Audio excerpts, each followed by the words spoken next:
Stormcast, prepare yourselves. Whatever creatures dare come before us shall know the power of... Oh no, not again. Stormcast, hold your weapon. It is I, Lord Teknar, once again appearing before you. It has been written in the stars that I must tell you of the constellations of the Seraphon. Heed these words, for they will become vital for a future conflict against the forces of chaos. Is there any chance we could do this another time? No. All Seraphon, whether the energy-based starborn in disguise of Azir, or the coalesced in physical form in the mortal realms, are tied to a constellation. Tied to one of the grand configuration of stars that make up the night sky. Like your storm hosts, each constellation has their own unique culture. But it is more than that. For the starborn flying through the skies in their temple cities, being in tune with the constellations gives their Azirian energies a noticeable boost. Even for the coalesced, who have chosen to become physical beings, they find it auspicious to ensure that their spawning and any important endeavor is done under the right phase of those stars. Dracothian's tale. Under the light of the god beast, we shall remove the stain of chaos. The Seraphon of the Dracothian tale are one of the most active of the constellations, housing an unusually large number of the most revered and wisest of the Slan Star Masters. They use their ancient knowledge to read the celestial portents, knowing where best to strike with the force of a meteor, strikes whose true effects might not be felt for centuries to come.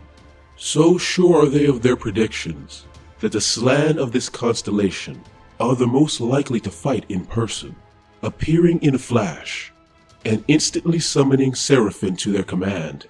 It is said when they appear, the stars of the Dracothian tail constellation twinkle, and even its mighty tail moves in approval. While most Seraphon respect Dracothian, the Seraphon of this constellation absolutely worship him.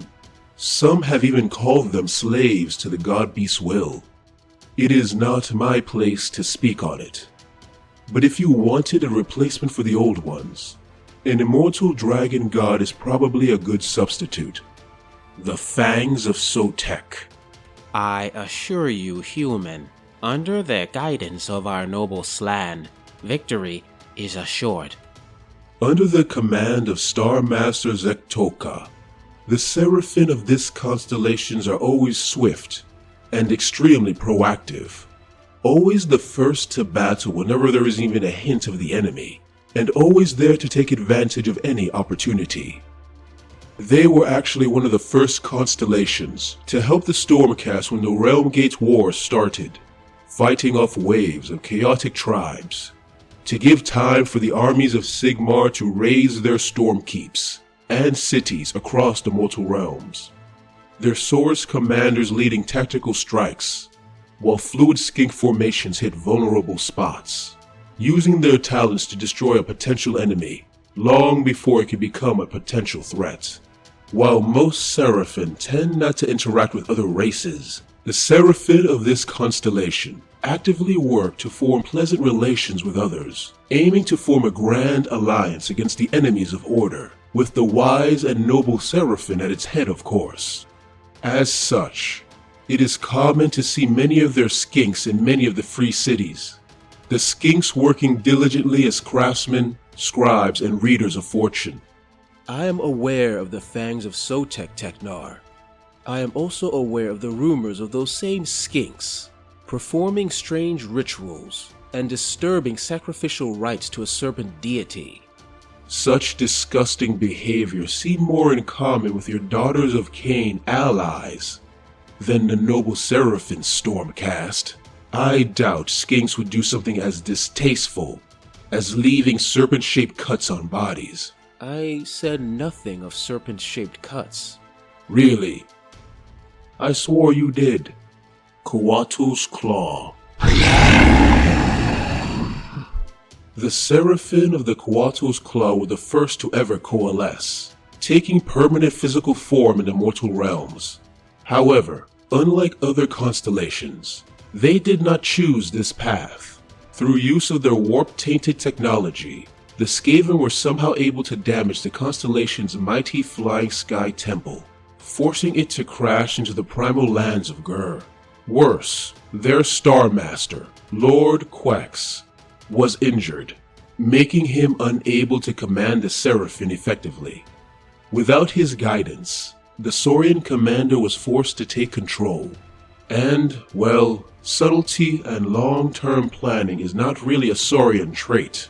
To combat the numerous beasts of that dangerous realm, as well as the chaos-tainted tribes of mortals that surrounded them, the Alpha Saurian commander chose to push the spawning engines to their limits, ensuring a quick and constant supply of Sauruses to use in battle. This rapid birth, of course, had some side effects. The process creates a painful scar in the very essence of the Saurian, a pain that fills them with rage. That, combined with the primal energies of the realm of Gur, turns them into savagery incarnate. Not only are they tainted by Gur, but also the land surrounding their temple city. The realm shaper engines that mold the surrounding area into the deep jungles that Seraphon prefer now add a bestial aspect to that very land, turning it into almost living terrain that threatens to swallow whole any enemy foolish enough to attack them. The Thunder Lizard. Many are the mysteries of the Old Ones. Settling in the mercurial outer lands of Shaman, the coalesced Seraphon of the Thunder Lizard constellation are rather reclusive, even by Seraphon standards. That has to do with their duty, for they are the guardians of a large trove of Old One technology. Although we have advanced far from what we were in the world that was, there are still aspects of the Old One's devices that still elude us. But that doesn't stop that constellation from using those objects rather effectively. Because of this, they carry a larger number of solar weaponry and engines of the gods than other constellations, as well as a unique item called the Fusel of Conflagration, capable of unleashing powerful, if unpredictable, waves of cosmic energy. Although it is vital they keep those objects safe, it does not stop greedy treasure hunters from trying to grab them. The short-sighted fools soon find such plans a mistake when they see what awaits them if they try. As I said, the city is on the outer edges of Shaman, which means it has large access to the Realm Stone, Shamanite.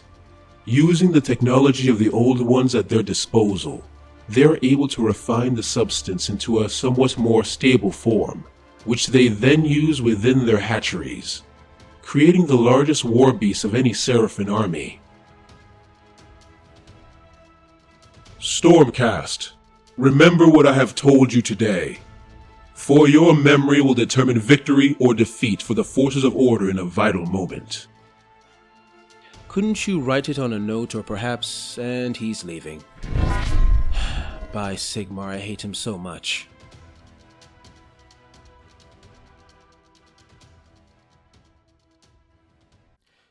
Hey guys, first off, I hope you're doing well in these strange times we're currently living in.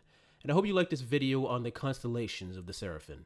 If you like it, please like, subscribe, comment, press the little bell so you know whenever I post anything. You know the drill. And if you really like it and you're inclined, and if you have the cash, I know things are tough for a lot of people, but if you have the cash, please consider sending $1 or more my way on my Patreon or my Ko-fi account.